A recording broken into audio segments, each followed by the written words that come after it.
Welcome to another episode of the APL Spotlight Series, an offshoot of the APL show. That's Angels, Positivity, and Love. We have guests from all over the world, incredible experiences, wisdom, and just the gifts of their own presence and love that they love to share with others. They give service to others quite often. We've had international best-selling authors, one guest from Oprah, Super Soul Sunday, a White House physician to the US president, and just many other interesting types. Australian actor Ian Stenlake, if anybody watches Sea Patrol on Amazon Prime, that's him, Captain Mike Flynn.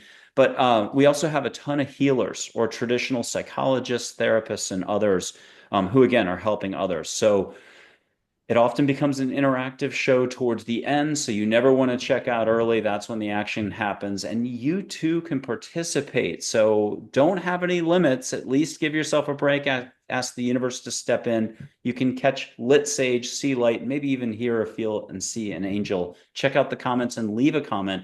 Plenty of people are noting that they've gotten the smell of sage or felt the touch of an angel and more. So it's a truly unique show. Watch in the years ahead as it expands. And that's where I remind you, public service announcement, just comment, share, like, subscribe. Your comment, even an emoji, helps others see the show and discover the show for the first time. Okay, we have just one of the most fabulous, even-keeled, fun, energetic, totally intuitive guests coming to us from California.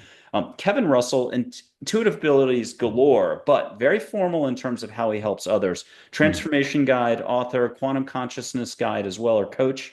If it's about self-doubt, fear, worry, the usual thinking patterns that get us stuck in life, he's there to help you allow for those to come to the surface, get handled, and then gently moved out of the way so you can breathe easy and get forward living and loving more in your life. And Kevin does it well. Kevin, welcome to the show. Good to see you again. Thank you so much, Michael. Really appreciate it. It was brilliant. Thank you. It was great Well, seeing you too. you have an incredible, thank you so much. You have an incredible background. People can check out your website, which will be in the fine print below the video. And you really put yourself out there with a detailed background of your life path, how you came to where you are today. And Mm. I'll add that you're a surfer as well. What would you like to just highlight from your childhood or from your earlier years that got you to here and left Wow. you such a Yeah. student of consciousness and the world itself? That's a loaded question and I love it. It was probably more of the challenges that I experienced and then some of the sanctuary that I experienced. So sanctuary was surfing. That was from about age 12. That was my cathedral, my workshop, my the garage where I brought my car in to figure it out. Exercise, release, relief, trainer, in so many ways, and it was a huge catalyst and through line or kind of constant that I could always go to. It was always there. Good days of waves, bad days of waves. I've always said I've never had a bad day after I've been in the ocean. So even if it's just going for a swim, plug in, recharge, reset, it's been amazing. And then the other big one happened when I was just a little bit younger. And it was actually, I was anorexic for a little while. And that was the first time I even kind of entertained or stepped into the space of self-awareness more deeply than beyond kind of this is what I want to eat, or this is the show I want to watch, or I want to go to the park, or I want to play baseball, it's kind of more typical kid things. So it kind of dropped me into a deeper end of the pool than I had been previously. And that was a real big expansion of internal space. And I feel like I've had a few of those throughout my life that have really been like force multipliers or accelerators in that regard. I love it. Talk to us about, let's fast forward a little bit to where you started exploring different modalities, whether it's Mm-hmm. yoga, meditation, breath work. There's some touch therapy in there, somebody who had a really big impact on you. Yeah. And I'm going to guess there's at least a dozen, if not more, modalities. But in the end, you kept moving forward and never settled on just one. Talk to us about those experiences. Yeah, I appreciate that. Breathwork was probably the first one, and I didn't even realize I was doing it. But as I was surfing as kind of an early teen adolescent, um, I recognized pretty early on my cardio, my lung capacity was going to be a pretty a major factor into like the types of surf conditions that I could get in and be successful in and not be in over my head or, in out of my range of comfort, more in control, at least of my breath. And so my folks had a swimming pool in our yard growing up, and I used to call my sister out to the backyard. Hey, can you just stand on my back while I do some breath holds in the water? Because for some reason it was always easier for me if I was submerged as opposed to just floating on the top. And also, I just didn't want to be floating on the top of the water if anybody looked, freaking people out that there's this kid face down in a pool. So that kind of really launched me into breath work that I've evolved and been transforming with ever since. So that's probably been the longest term one. And then yoga was kind of early 2000s again, or sorry, early 20s, which coincides with the early 2000s for me. Again, for surfing, I wanted to be more flexible, I wanted to be stronger, and I wanted to have better balance. And I'm like, oh, yoga checks all those boxes. So started there, and I'd always been fascinated by humans and the hows and the whys of what we do and why we do it. And so my previous iteration of a professional career was as a designer. And so I was a user interface, user experience designer. So I'd take complex business requirements or project specs and translate them into an easy, hopefully enjoyable to use interface, whether it's an application, a touch screen, software, website, things like that. And I recognized that I was in this space of really looking at human psychology through the lens of design. And that then evolved into my wife, Kelly, and I coming into this place of our relationship where she's got her master's in marriage and family therapy, her undergrad in psychology. I'm coming from this human psychology, color theory, design theory background. And all of that still didn't keep us from fighting and getting in our own way. And so that's where some of the other tools and modalities really came online in a strong way. Getting to that subconscious level, staying open and curious instead of thinking I know the answer, and using different approaches of intervention to get to those answers that are on the inside, that are all there waiting for me at the fascia level, at the subconscious level, at the cellular level, but that my subconscious mind was doing such a good job of keeping me away from. And so that led me to things like touch for health, body talk, psyche, the emotion code, learning how to self muscle test, learning how to test the muscle test myself, something called biofield harmonics, which is a fascinating experience in its own right. And I always share this with everybody. There's a lot of avenues out there. There's a lot of paths to get back home. Is the way I look at it. We're all just, Ram Dass said it beautifully. We're all just walking each other home. And I never let any go, but there were definitely a few that were my go-tos. So, for example, there's something that I got a gift certificate to, which is called crystal light therapy. And for those that haven't heard, you're basically like on a massage table, and there's looks like a chandelier, but it's got color coded crystals for each of the seven primary chakras of the human system. And so you line up underneath these lit up crystals and listening to music, sleep mask on. It was very peaceful. It was relaxing, but that's about all I got from it. Talking with a friend, they share, oh my gosh, for that same modality, that was the most profound experience I ever had. My ancestors were standing at the foot of the at the table. I looked up, there were clouds on the ceiling, they parted, and I felt heaven.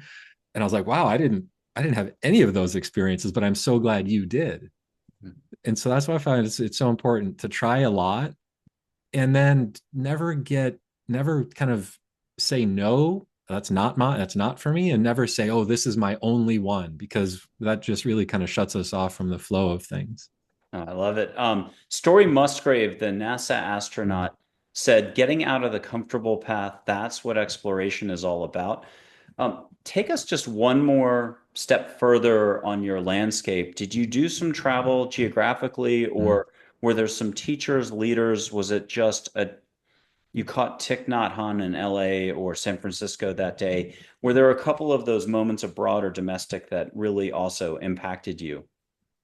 Yeah, I think from a like an informational or a learning standpoint, it was really exploring those Eastern and Western philosophical traditions.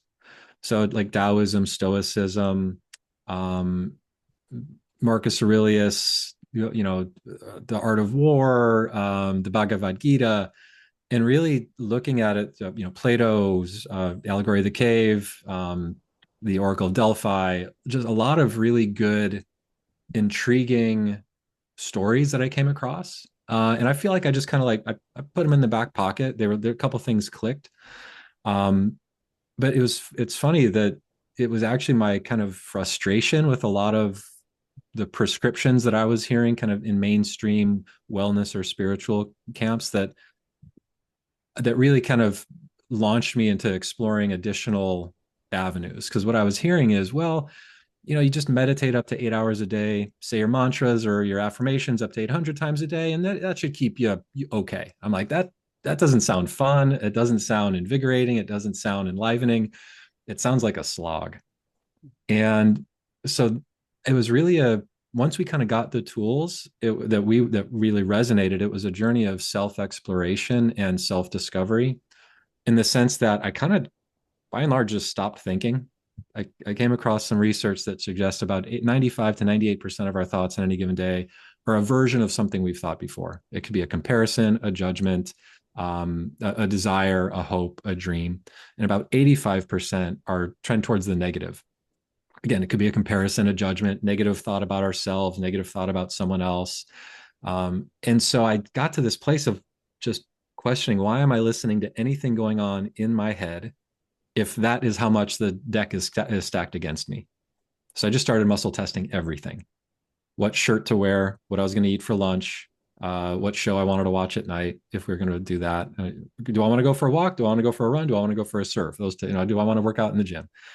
Because I was fascinated by the answers I was getting from my system. And I really didn't care what I thought because so many of my thoughts were self limiting or self defeating or judgmental or envious or comparison of another. And so I started to find out not only was I training my intuition, but I was also spending a lot more time in a quiet mind state and started practicing those, dealing with what came up using the tools from an emotional standpoint, from a past, stressor or trauma standpoint. And we did take a trip to Europe, to continental Europe. It feels like what tripped things or kind of flipped the switch was proximity. So in this lifetime, my biological family comes primarily from Ireland, and Western Ireland specifically. And so we were in Europe, but we weren't on the Isle of or in on the island of Ireland. But this was really the first time that I was experiencing really big waves of ancestral emotion. For the most part, to this point, I was clearing up a lot of my stuff from this lifetime, different ages, different frustrations, different stressors.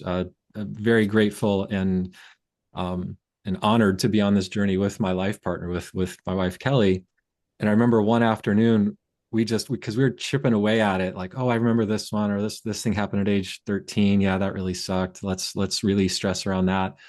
And we said, all right, we're doing it all. So we just like made a list of every stress, every challenge, every trauma we could remember or connect with.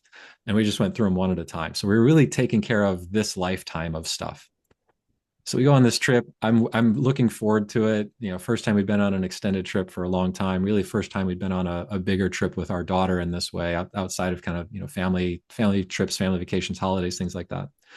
And almost as soon as we landed in Amsterdam, which is our jumping off point, a lot of my old symptoms started to like flare up again. And so the way I connect is I feel things physiologically. If I feel my energy is off, if something is off, I'll feel it with either tightness in the chest. Uh, I call it bubble gut.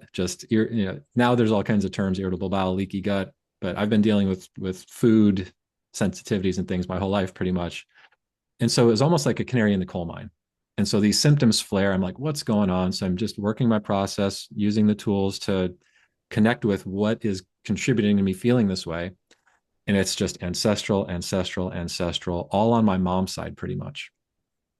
And the interesting thing was, like, I would wake up And I would be fairly centered with the process because it wasn't the first time that something like this had happened. I started feeling a certain way. I'd been doing enough work. So I was recognizing, I don't think this is me. I don't think this is my stuff. I'm feeling pretty good. All right. So what else could it be? Um, and around this time, I also started experiencing energy from other people. So we'd be out at a restaurant. I'd feel a certain thing and I'd just be, all right, this is mine. Nope. And I'd be muscle testing to kind of decipher it, to define it. And I would just do deductive reasoning. Okay, this is somebody at a table. No, this is somebody at a booth, speaking to the restaurant. The booth, yes, okay, there's 5 booths. And I just number them, 1, 2, 3, 4, 5. It's in booth 4, it's the dad. Okay. Go to the bathroom, identify what emotions are there. I'll clear those emotions so I feel better. Then I can go back and enjoy the rest of my meal. So that was similar to what was happening on this trip, but I would wake up with it. It was almost waking up with like this fresh delivery of ancestral trauma.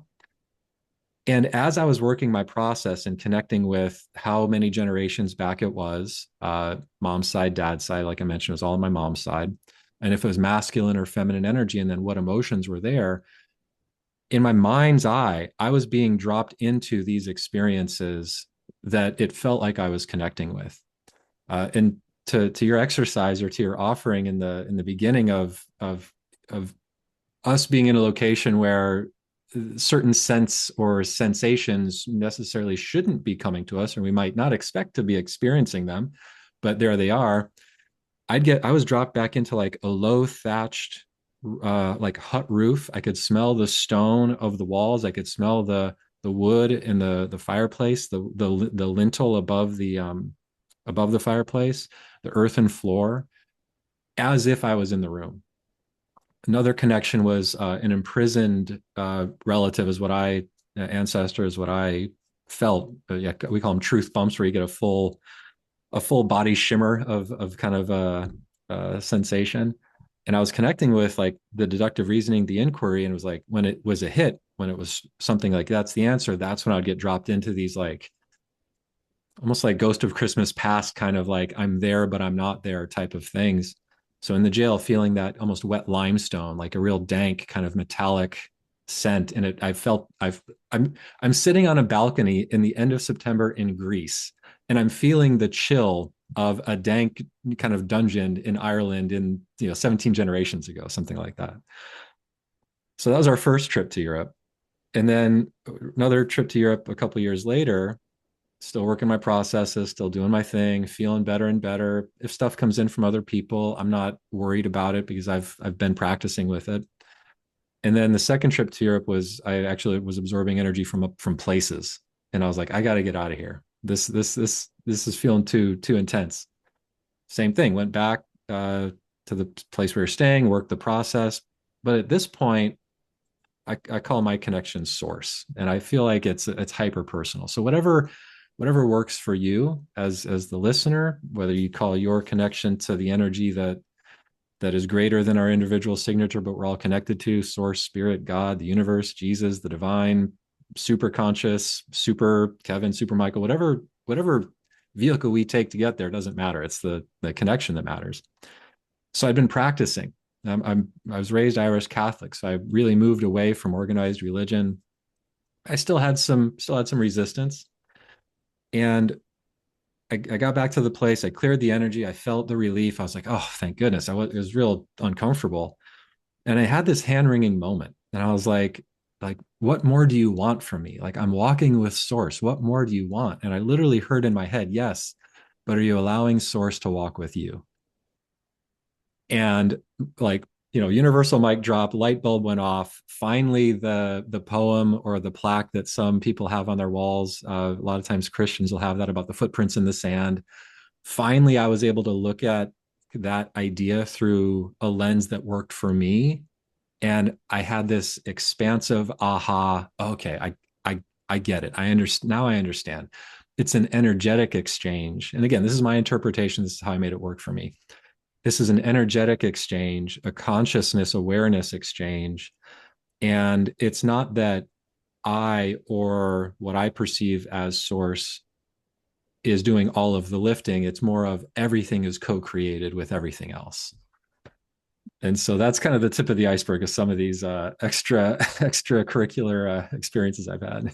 I love it. If you could draw a couple of sub lessons out of it Mm, all, like three bits of advice so people out there can walk a smoother path, what are mm. some takeaways? I think the biggest one that delivered me to a place I never expected and I really wasn't looking for is staying out of attachment to the outcomes. And I feel like this speaks to the proclivity that our systems have for planning protection and safety at all cost if left unchecked or if left unregulated.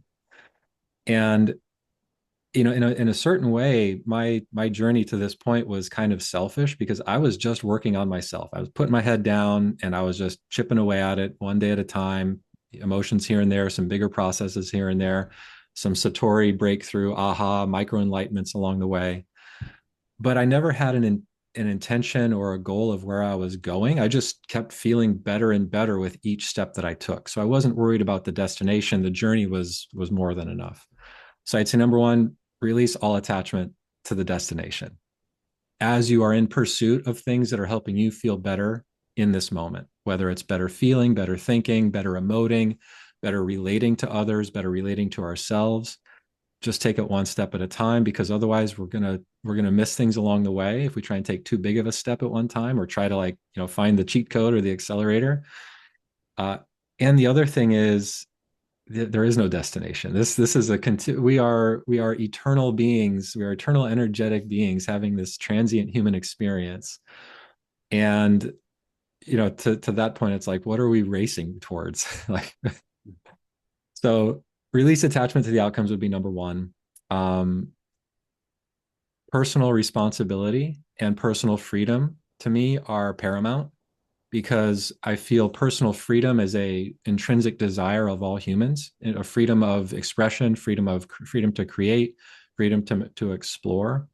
And a lot of times we get that influenced out of us at an early age.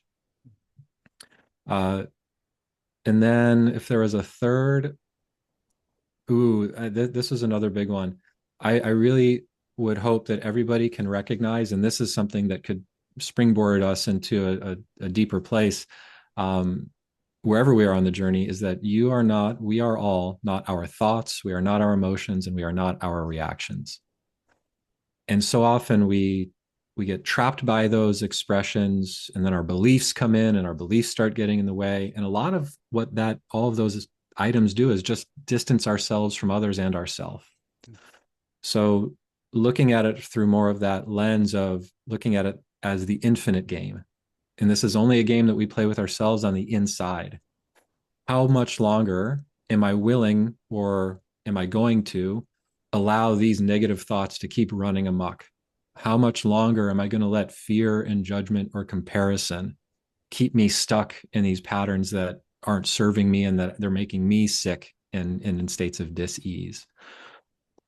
So if we can start challenging the status quo of our internal space, that was probably another big step that really accelerated my own journey. And it's by taking that deeper dive on the inside and not shying away from those areas that we might feel a little sensitive about, or we might feel their deeper bruises. But from this place of, you know, and again, along the way, I'm transforming my beliefs around a lot of this in the sense of there's a distinct delineation between how a belief or how a statement feels if I say it before I balanced it or before I optimized it within my system, and then a way it feels after. So there is a litmus, there is a barometer as we're in these processes that we do as the practitioner and the recipient can gain deeper visceral understanding or knowing of, oh, I just felt that shift. Okay, that means something. Let's see what that means. So is there a little bit more work, or am I done in this area now? So those would be a couple of nitrous starters maybe for people. Nice. We're going to come back to this in just a second. I'm going to do the staple of the show, the series. I'm going to light a little bit of sage. I'm in Texas here in California. People can catch the sage. It doesn't matter how many years in the future.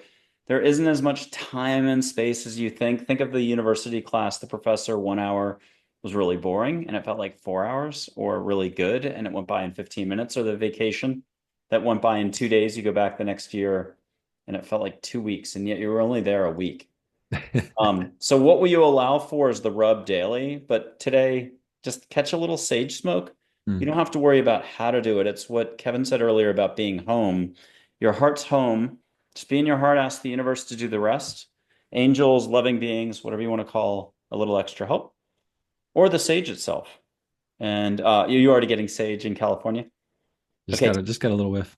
close your eyes and ask for something extra. It could be light on the eyelids. It could be just feeling love all around you, something that you know is not the sage. And say, got it. If you want to share it, you can share it. But if not, you're okay too with that. Just say you got, ooh, got something else. I got an ember on Got my it. left arm that I better put Oh, out. you okay? Yeah. Nice. Did you get something extra? Yeah, it was it the best thing I could describe it to be is like the real like idealized plump cherry from Pac-Man, Yeah. but it was like if that cherry was in place of my heart and it just went bloop, like it kind of popped into greater resonance, like greater shine. So I kind of had that like that cherry apple Mustang kind of sheen to it, almost like a really highly stylized illustration. I love it. I Mm, have a little sage wisp coming up. If anybody sees sage smoke there, we've had a lot of balls of light showing up in tapings lately. It's just somebody saying hi, usually an angel or somebody. yeah.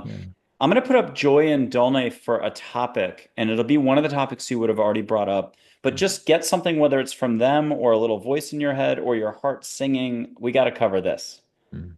and say, got it out loud for me so I can't see you. Got it. Good. Okay. What are we talking about? What came through is either inner peace or reconnection. No. Let's do inner peace first and Yeah, reconnection second. yeah. I feel like it's one of those. I feel like in some ways it's kind of it's become a lip service thing where we say it so much and say it so easily that we aren't connecting with the deeper meaning or the visceral understanding of it. Um, and kind of in mainstream, I feel like it's in that same vein of, oh, you just meditate, just say your mantras, and yeah, just find inner peace. Like, what are we even talking about here? Like, what do you mean? So, for me, inner peace really has been a journey towards more quietude and a deeper connection with myself. It's not a place that I find has a longitude or latitude. There's no place that we can just point to and say, "Oh, that is inner peace," because I think it's somewhat transient. It's a shifting playing field, and things that felt comfortable or familiar or peaceful when we're young might not feel that same way 10 years later or 20 years later. So I look at inner peace as a bit of a shifting playing field of finding the flow. And I really boiled it down to looking at it through the lens of maybe electromagnetism or electricity. There is flow or there is resistance. Electricity doesn't really work with one foot on the gas and one foot on the brake. It's either flowing and there's electricity, or it's not flowing and there's resistance. And for me, I've looked at inner peace through that lens. Am I in flow or am I in resistance? And am I in worry? Am I in scarcity? Am I in judgment, comparison? Any of those kind of lower energetic emotions that we can entertain. So that was it's been for me another kind of thing I've gamified for myself on the inside, where it's not something I'm always like, oh, am I there? Am I finding inner peace? It's just more of a gentle, consistent check in of the entirety of my physiology. How am I feeling? And if I don't hear anything and I'm feeling generally open and relaxed, it's like, yeah, feeling good. Or I've been working with my system long enough to where I'm really identifying it. Like, ooh, okay, there's a stitch in my side, or there's a little bit of a tension, kind of behind my heart, or oh, my head is buzzing. And so I've been able to kind of like, almost go in and pull the weeds, so to speak, to get back to that flow state. But that's kind of my take on inner peace. How about you? Where are you at Um, with the concept? well, I was going to add indeed to your in list. I would say just yeah, allowing with a capital A, Yeah, being in your heart is allowing the intersection of all with a capital A. So yeah. I'm super vacuous during the day, and I'll do chatting with angels and other guides when I'm in the flow. It's really easy to think though and be in Mm, thinking. So it's what you said, but I make a fist for this, like you did for thinking, and then open heart. I do mm, this, and I know you just said that. Yeah. And it's the same. And Yeah. so you're in one or the other. I've used running for 42 years Yep. as a form of moving meditation. And I heard from one angel one time, and I thought this was brilliant. Com Exercise is a form of compassion. So I really thought that was deep, and I had never looked at it that way. And someone else just recently, about a week ago, said that every time my foot is striking the ground, if I'm, not thinking too much, I'm asking the trees to help. Say hello to Yeah. the mountain. We've got like these 12% grade hills. To you, Yeah. hill, to us, a mountain in San Antonio. But as I'm going up, say hi to the hill, ask for a little help, let a Native American chief chat with you, and I'll have Sai Baba and Geronimo pop in dressed in 70s Adidas running gear to make me Yes. laugh when the music's not doing it, or if I'm getting out of my heart and not enjoying Yeah. the swing of the arms. Yeah. So there's always more fun and there's always more heart, is how I'll wrap that up. Yeah. And to that end, can you share with us the compassion, kindness, gentleness aspect of this all? Mm. And I'm going to add two components: how growth and expansion never stops. But it's really easy to get like, hey, I've arrived and I don't need to do any more learning. And then there's one more dimension that I think for 2025 is interesting. You may or may not want to tackle it. It's only an eternal question. But like Mm. New Jersey, drones, mankind, Mm. consciousness is awareness, bigger awareness coming for man. Mhm. And that's something you can muscle test on, isn't it? Yeah. Yeah, Can, muscle test on, drop in, get downloads, get hits yeah. on for sure. Yeah, Will but just you having a conversation with a friend earlier this week about that. Yeah, can you take us across this color palette? But as we get to the bigger stuff, take your time. And Mm. if you want to bring in some extra commentary, that'd be beautiful. Yeah, yeah. All right, a lot there. So let me see if I can keep everything organized here.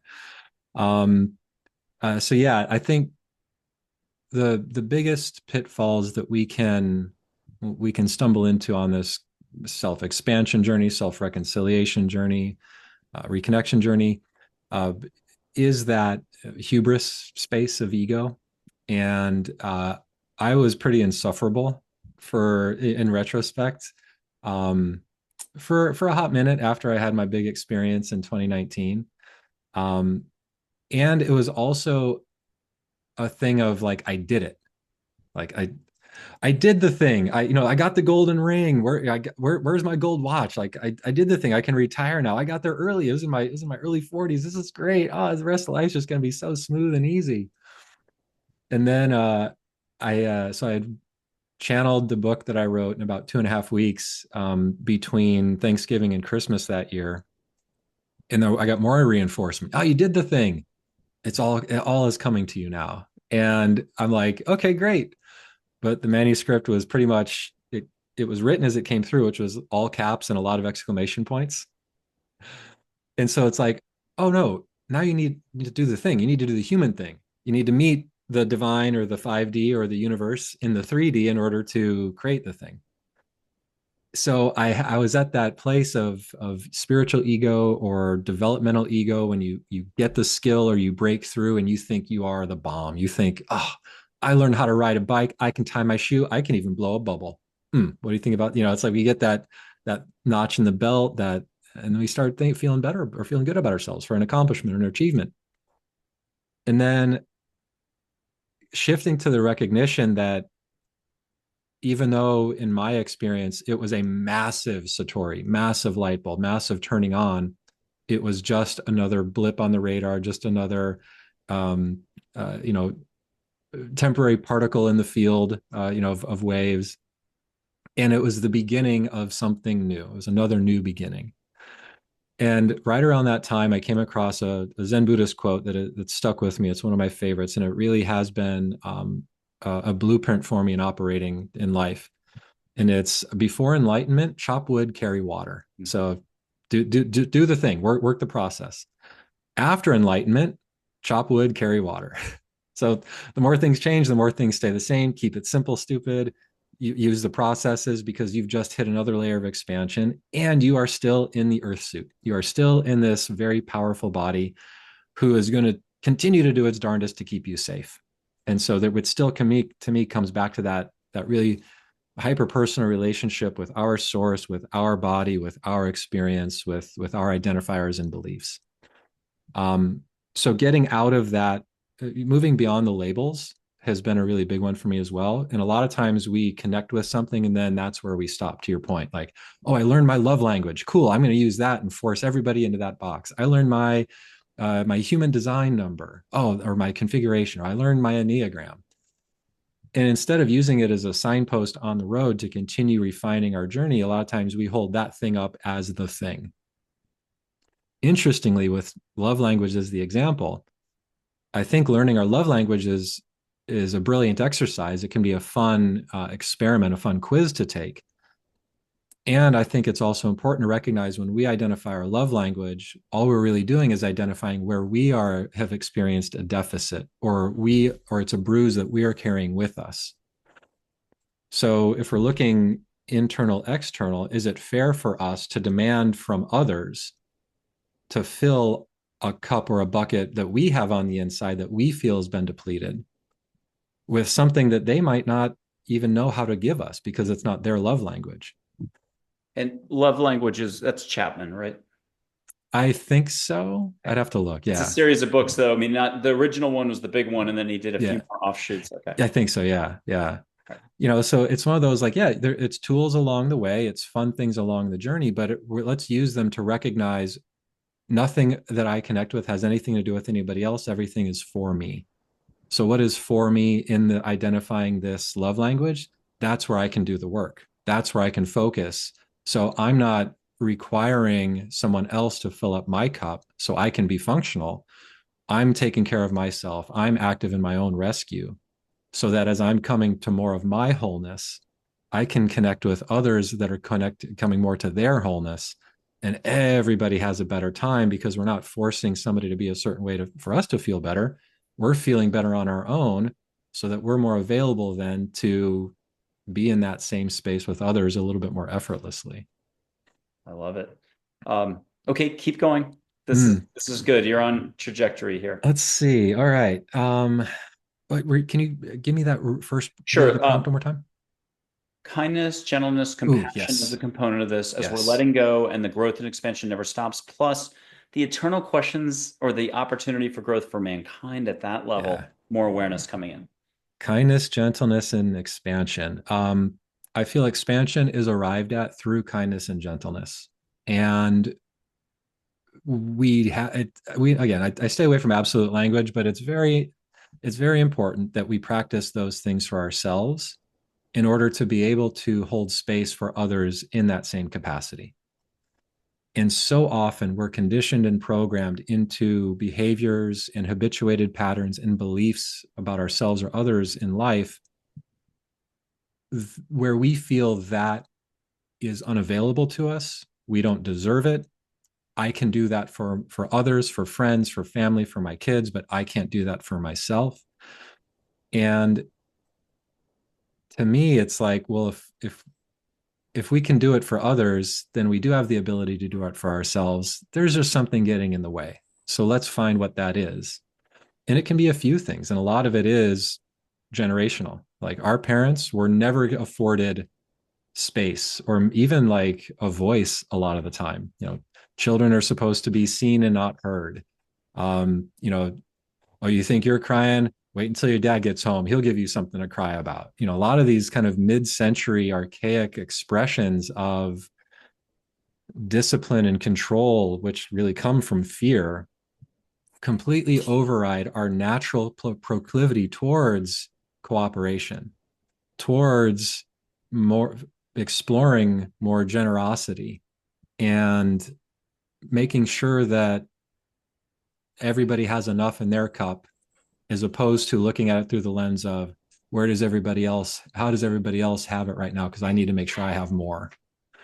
So it really is, I call it unvelcroing ourselves from the matrix of these kind of societal norms that are really in place as control at different levels, challenging thoughts and beliefs that we adopt from others, which a majority of our thoughts and beliefs are adopted from family, from coaches, from clergy, from important people in our lives, and really holding up that lens and challenge those assumptions that we make of I can do it for others but not for me. Oh, I'm so glad you get to do that. I don't feel like I deserve it. So it's reconciling that that getting our ship shape on the inside so that we can be more successful sailing and navigating, the waters of life. It just goes back to ease. It's so much easier. Everything is so much easier when I am feeling more compassion, more acceptance, more care and understanding for myself. One, the thoughts quiet down. Two, if I do let something out, if I emote or I share something that isn't in alignment, if I'm in a stress space and I say something I don't mean, I catch it immediately. I don't spend a week and a half beating myself up or regretting it like I have in the past. I shift physiologically out of that stressful state, and then I'm much more easily able to move forward with more of a sense of wholeness as opposed to scrambling to get something that I don't feel like I have.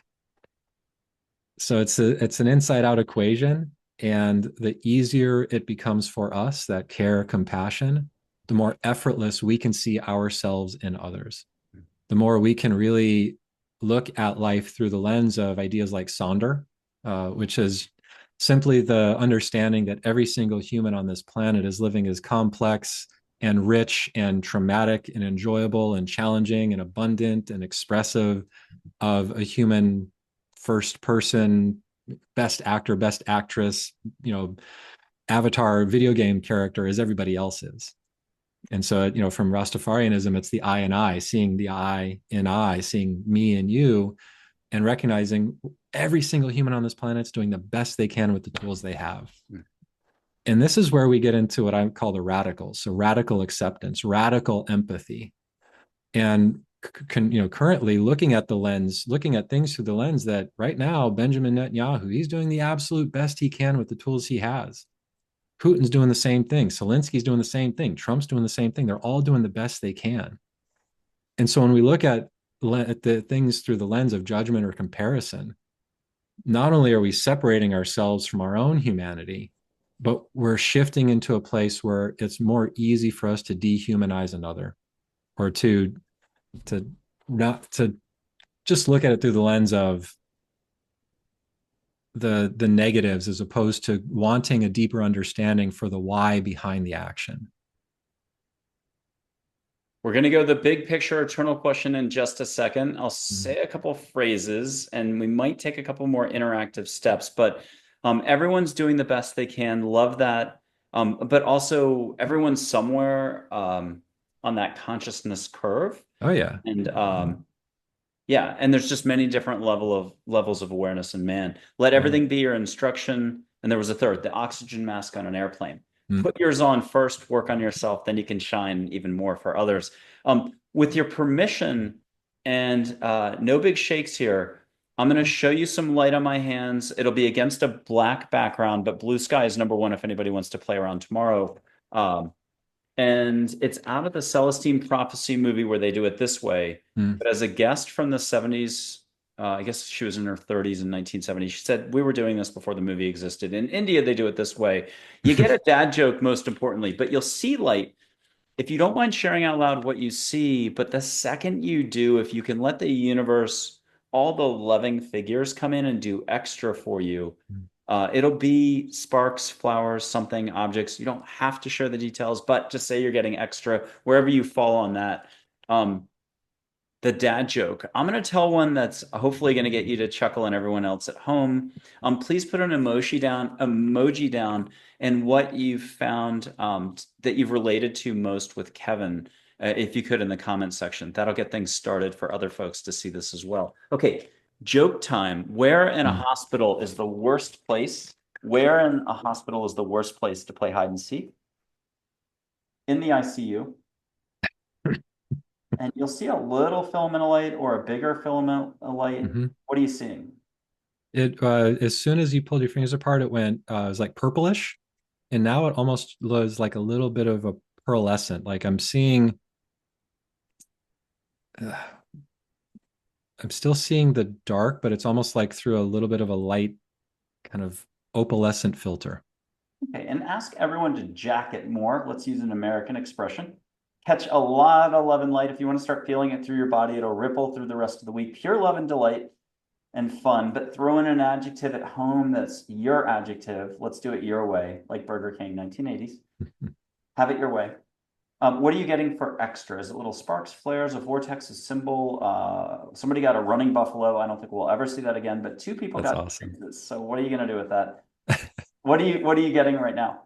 Yeah, so a flash of fuchsia kind of coming out of both fingertips, and then just a little bit of a like a sparkle if you've seen like lightning in slow motion. Yeah.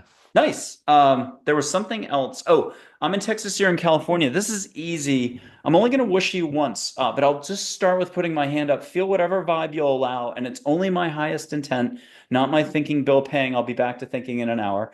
But let angels and the other loving beings, all love and above, handle this transaction. So if you want Satori Samadhi Shaktipat, ask for light ripples that kick in later. Put a comment later on the show that you got a little extra tomorrow. We're going to air this one day from now, I believe. Okay. Uh, Kevin, what are you feeling on your hand? Yeah, tingles on my If palm. Yep. if you'll allow for it to go all the way up and down in a Mm-hmm. positive, loving, gentle way, what are you now getting? Now it feels like a tingle mitt, like I'm wearing a giant mitten that's surrounding my whole hand, almost like the size of a big snowball.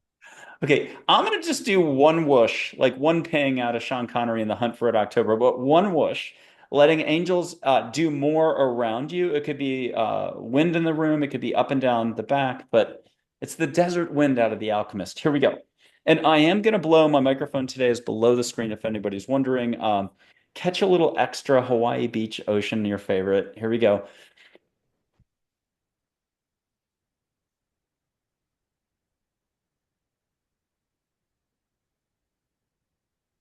And if you don't mind letting a few folks come in and suggest the big picture for mankind awareness, you can muscle test it later. But here's some sweeping symphony of light that turns into words as you're talking. And you'll be able to check that box because we are going to be fascinated. You have such a good way with words and such a beautiful perspective on everything. I think we could listen to you for 8 hours straight. So it's going to be fascinating what you got there. But coming back to the energetics right now, what are you feeling getting and what can you share? Specifically to the question about Oh, just kind of first, what'd you get oh for the whole thing, just having fun just now? oh yeah. Yeah. So there was a couple things that came in. So the first one was just felt for me, I felt gratitude. I don't feel like it wasn't so much coming gratitude coming at me, but that's how I received whatever it was. So I was grateful for whatever it was. It was a little bit of an emotion. I felt like a little like a good Yeah. kind of like shuddering, but like not in a bad way, really Uh, good yeah. cathartic. Yeah, but it's Yeah. like way. Um, and then what came through towards the end was like safe or safety. Ooh, that's beautiful. Very poetic. Thank you.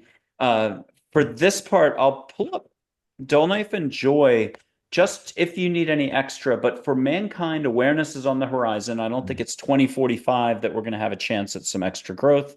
Yeah. Between the three of you plus extra from earlier just now, what would you like to take a shot at? No one's going to have the perfect answer, but what's happening for us now as a collective, Mm. and what are you getting? So I'm just going to let this rip. So we are entering into well, we have been. The acceleration will continue, and they're coming into a compression or dilation. This is at every level, recognizing that through the lens of quantum physics, we are observing particles and waves at the subatomic level, and we are also those same particles and waves in an even larger field than we can perceive. With the compression, it is both very personal. So a lot of personal things are coming up for so many people, and it's a compression in a distillation down collectively of what we are continuing and willing to continue to accept or to experience as a collective, as a species on the planet. The distillation is coming through in the sense that the, we're kind of getting to a place of distilling things down to their nth degree, or to their umphness. So getting to a clearer distinction between what is a yes and what is a no for me. We're seeing this with the global outcry for what is being live streamed pretty much in Gaza and Israel, and the compression is also coming because the powers that be are in the end phases of the ways that have been, the structures that have been really functioning. And so new systems are being created and are being birthed in order to support us in this transition. Um, Along with distillation and compression, we are going to feel pressure at different levels. There's going to be global, regional, governmental, and business pressures. Again, as I mentioned, supply chains are going to be supply chain systems, just like every other system, are going to be challenged as well. So that safe really comes through from the sense of um, more of act locally, think globally. So where are my networks locally? As an example, we do something called a CSA box. It's community supported agriculture from a local farm. And so we get locally produced, mostly organic food once a week delivered to our house from a local farm. So supporting local agriculture is a way that we can um, create more of a sustainable atmosphere as we are navigating these different system changes. Along with the compression, we are kind of getting into, and this is something that I've gotten for the last 4 or 5 years, but timelines have shifted a little bit. We're through 2027, 2029, we're going to continue to kind of narrow and compress, and things are going to get a lot more black and white, and powers that be on both sides are going to try and maintain their power. Because after all, most times when we are forcing power or forcing others to do things in order for us to feel safe and secure, that is false power. So false power dynamics are crumbling. Truth to power is coming through more and more. And we are in this phase of those powers not wanting to give up the ghost. They are going to try and maintain their power and perceived power and perceived authority. So what do we do in that scenario? Recognize that we are our own authority and we already have all of the answers on the inside. And it's an opportunity to create that sense of safety and security internally. So we're not grasping to things like that externally.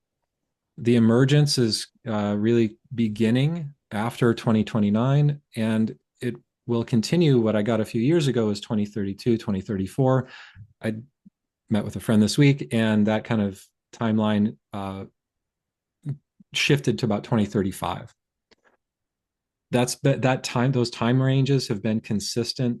That as far as when I've inquired for the last few years, the only difference of this week is that we went from 34 to 35. So there's a little bit more reconciliation for us as we're emerging from the next couple of years where all of the systems will continue to be stressed. And with that, if we are optimizing our system, we're going to be able to navigate any external stressors much more easily, as opposed to if we are just playing the game or playing the roles that we've been prescribed or that we've found ourselves in life. Oh, that was beautiful and very clear. I loved it. Uh, I'm going to shift gears because we went so big and Mm, pick three very specific quotes from like Buddha, Wayne Dyer, something, and to get any reaction from you on those that will mm, launch us in a final new direction before we start to wrap up. So mm. I've got 18 pages of quotes. Um, and I will do one from Archangel Uriel about Nice. the big picture for mankind to sort of start that way. Mm, He said around 2014 or so, if more people would listen, less conflict would arise in any given situation. Let me pick two more. Winnie the Pooh's in here. Uh, we'll just see who it is. Albert Einstein. Ooh, this one's, I think, direct on. Our task must be to free ourselves by widening our circle of compassion to embrace all living things, creatures, and the whole of nature and its beauty. And a final one. All suffering is universal, not limited to the person experiencing it. Mother Teresa said this in 2016. I thought that was deep mm. too. Yeah. Either one, three, all of them, or just in a new direction. Where do you want to go with this? The last one, I got to jump in with the last one, at least around suffering being universal. I I tend to disagree a little bit. Could we call it thinking? Thinking is universal, sure, Yeah, 100%. that Game on. unconscious slipstream around the globe, Yeah. Oh, which I'm about to get right back to as soon as we yeah, stop recording. yeah, yeah. I think I'm going to start with suffering, and then I want to talk about thinking as well. So I do firmly believe suffering is a choice. There's a more extreme example that I share with clients around World War II, and this I'm not quite sure if this is an allegory, if there's actually evidence to this, but the story goes that on one of the bunks at Auschwitz, the Allied forces found carved into the bunk wall, "God will have to beg my forgiveness for what He has allowed to have happen here." Very similarly, there was a survivor who was being interviewed in an exit interview. What's your name? Where are you from? What was take? What did the Nazis take from you? And he was going through, and he said the Nazis took nothing. And the MP or the lieutenant, whoever it was interviewing him. Stopped, and he said, "Well, what do you mean? Like your jewelry, your possessions, your valuables, your family?" He said, "The Nazis could never take anything away from me because they could not touch who I really am." So when we look at it through the lens of suffering is universal, I think challenging circumstances are universal. I think trials and tribulations and uh, tough times can be universal, but how we are in those situations determine our experience, not the situation. So from that standpoint, I do feel suffering is a choice because I could be in the dregs of the swamps of the Darien in Central America, some of the most treacherous, uninhabited places in the world. And I could get stuck there, and I could just not find my way through because I could start feeling, what's the point? That I'll never be done with. There's always going to be another river. There's always going to be another mud pool. I'm always going to be eaten up by mosquitoes. Or I can just look at it through the lens of, yep, I'm in the suck, and that's okay because I still got my breath. I still got one foot in front of the other, and nothing lasts forever. So I think it for me, it's training more towards resilience and training more towards autonomy from needing something to be a certain way outside of myself in order for me to connect with a certain positive way of being, and translating that or shifting that to thought. We get better at whatever we practice, and the practice of entertaining negative, self-limiting, fear-based thoughts is going to be automatic. That is how our systems are programmed. So it then becomes another choice. So with my thoughts, how much of this, pardon my language, BS am I going to continue to entertain? How many more thoughts of I can't, or I shouldn't, or I want to, but I don't feel like I deserve it? Am I willing to, like, how long am I going to let that carry with me through life? Um, so I love that you spoke about finding more comfort in the discomfort, because I feel like that's another place of immense power that we can gain a toehold and practice in. The more we practice being in discomfort, working on the inside, working on the things, the signposts, the rules that were chiseled in granite that we've carried with us through life. If we're able to address and maybe look at or challenge those, we're going to be able to navigate anything outside of us, including our thoughts, with more ease. I'll put up a photo of Thich Nhat Hanh, and you can interact any which way you wish, but you may hear a very direct observation on everything we've talked about leading up to this point and Mm. say, oh, and get another direction to take us or an additional insight. If you wish to catch an incense as if a Vietnamese temple is right behind you, let us know when you get the incense, but you can also catch the sound of those metal music things that Mm. move in the wind.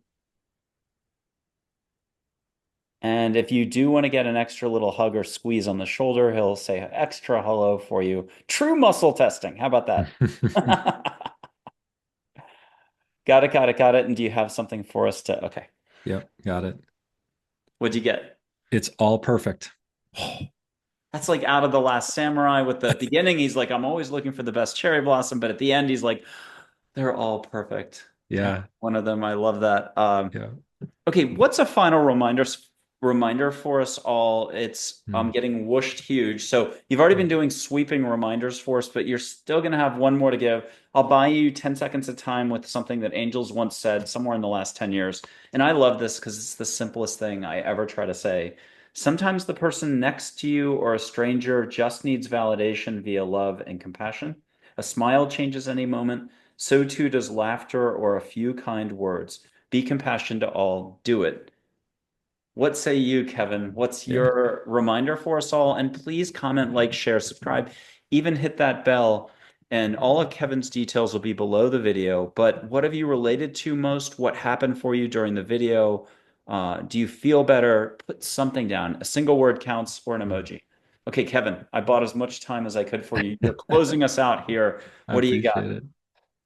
We're all just here practicing. Nobody has it figured out. We're all doing the best we can. It's like science. We're doing the best we can with the last guess that most of us agree on. Um, we're all just we're all just those same little kids in a big adult body. So the thing that works for kids works for us. To your point, maybe I'll just run. Sometimes that's all I need is run barefoot. That'll do it. Maybe I can find the lightness or the silliness in a benign experience. Maybe I can be so present that I don't even think about the deadline I've got coming up. Like you said with the cherry blossoms, like, oh my gosh, look at that cloud. Oh, look at that tree. So we're all just here practicing. Nobody has it figured out, even the experts.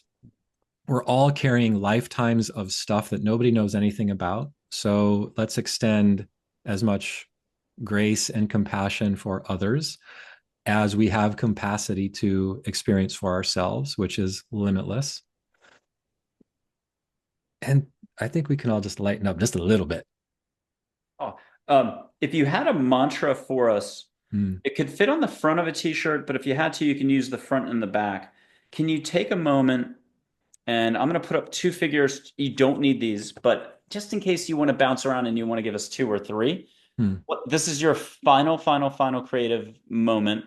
And I'm going to look up just one quote um, while you're doing that from angels about regarding others as yourself generously and mm, without fixation. I just said it out mm, loud.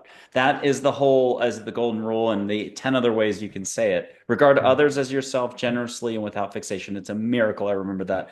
But yes. Okay. What would be the first mantra you would want to leave us with? But if you don't mind, pick one of them of Mm. the two. Give us two, but pick the one you would say out loud with us 2 to 4 times so people at home can play this a few times, feel your vibration, allow the purest love and your highest intent to come their way. They're going to have to go all kumbaya, but that's okay. Some of our audience will love this. What's the first mantra you want to share? You got to go in to get out. Oh, I got to go in to go out, You right? got to I got go to go in to, in to go out. or you got to go in I to got get to go out of in to get pain, to out. get out of stress, to get out of our own way, to get out of the old patterns. Yeah. Okay. I love Yeah. it. And the second one. Uh, it, it, I'm going to borrow this one. Let's see. Practice over perfection. Okay. And can you just say one of them 3 times for us, just slow, but it's remember, Mm. it's your vibration beyond the words that's going to hit those who want to feel it. They can even put their hands up to the screen. No one's going to catch you at home in your apartment, in the park, at the house, wherever you are watching this. And in the years to come, you'll be able to feel it more. So, Kevin, this is your flow to everybody. You're sharing and caring. It's time to go in to get out. It's time to go in to get out. It's time to go in to get out. It's time to go in to get out. Beautiful. Kevin, great to have you on the show. APL Spotlight Series, thank you so much. And look forward to having you again on in the Yeah. future. Michael, thank you so much. I appreciate your energy, your vivaciousness, your connection, and your space that you're creating and holding. So thank you so much for having me. Thank you very much. Yeah.